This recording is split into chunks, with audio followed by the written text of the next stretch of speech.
classify these decimals as terminating or repeating. All right, question one, what do you think? Is that terminating or repeating? All right, this one is repeating. Okay, repeating because you see the little dot, dot, dots. That means it's going to follow this pattern forever, dot, dot, dot. Okay, what about the next one? 0.925. 0.925 with a little hat on top. That means it's repeating. Okay, repeating. And then this one would repeat. It would go be like 0.92555, and that would just keep going. The 5 is repeating because the little hat is on top of the 5, not the 9 and the 2.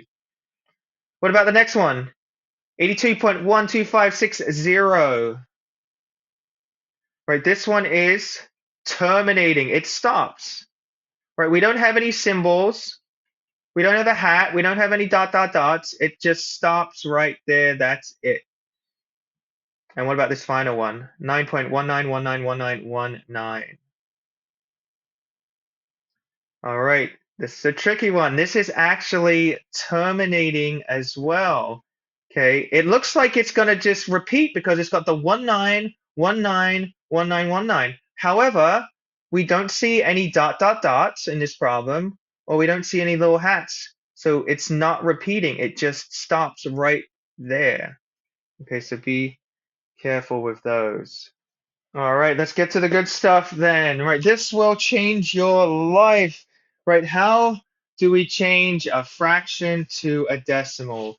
Keyword here is just divide, right? Because hopefully we know that fraction line, it could look like that. It could look like this, 3/8/8. That fraction line means division. So that's what we are going to do. 3 divided by 8.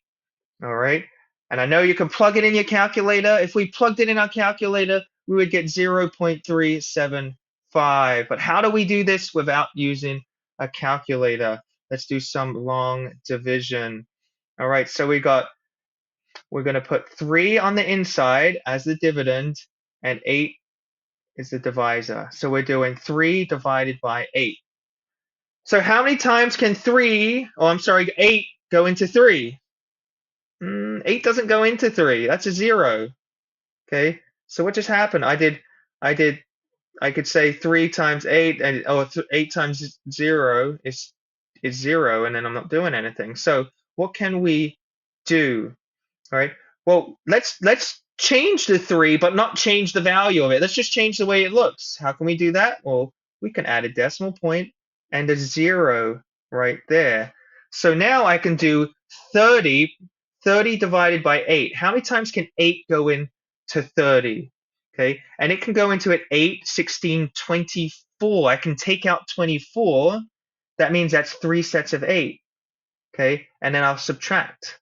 Okay, 0 minus 4 I cannot do. Let's borrow from the 3. 10 minus 4 is 6. 2 minus 2 is 0. So I'm left with 6.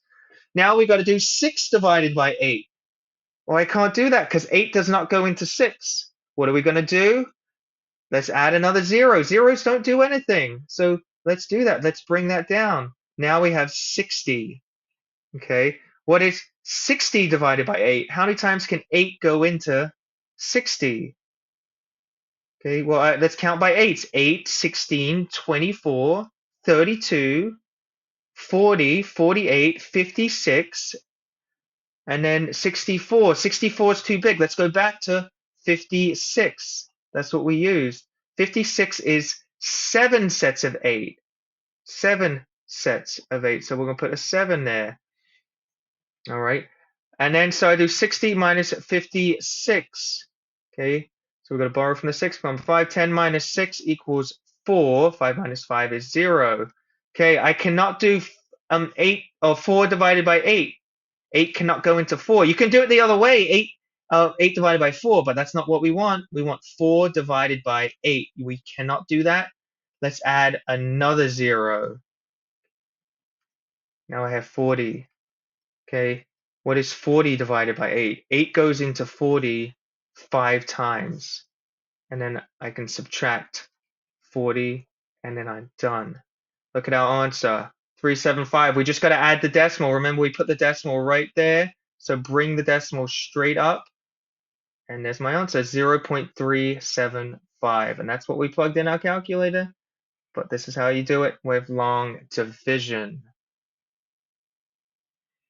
All right, see if you can try this on. See if you can divide 2 divided by 3 to change 2/3 into a decimal. Pause the video and try it out. All right, how did you do? Okay, so we're doing 2 divided by 3. All right, first thing we got to do, we cannot do 2 divided by 3. 3 cannot go into 2. So what we're going to do is add a 0, right? So I have to add a 0 here because I couldn't do 2 divided by 3, right? And maybe we want to bring that decimal up already so we don't have to worry about it anymore. Now we have 20. How many times can 3 go into 20? Okay, count by threes. 3, 6, 9, 12, 15, 18, 21. 21's too big, so I can take 18 out though. 18 is 6 sets of 3. Let's subtract that. All right, 20 minus 18, we get 2. We just got 2 again, so I'm going to add another 0. Let's bring that down. How many times can 3 go into 20? Well, we just did that, so we know it's 6. I'm going to subtract 18, and I'm left with 2. Let's add another 0. Okay, so I get 20 again. Notice I did 20, 20, 20. There's a pattern here, right? So how many times can 3 go into 20? We've done that already. Okay, and I get 2 left over. Let's try it one more time. Okay, add a 0. I get 20. So we're doing the same thing, and we keep getting this remainder 2. We keep getting 6s. Okay, what does that mean? This is a repeating decimal. Repeating. It's going to go on forever.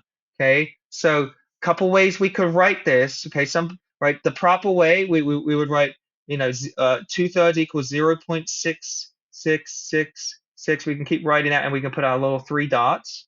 So we know that keeps going on forever. We could write 0.6 with a little hat on top. Okay, and more commonly, you'll see some people write it like this because they're rounding it. So I'm going to do the approximate, right? The equal sign. This means it's about 0.67, rounds up. So it's close to that. It's not exactly that because we know it's 0.66666 and it's going to keep going on forever.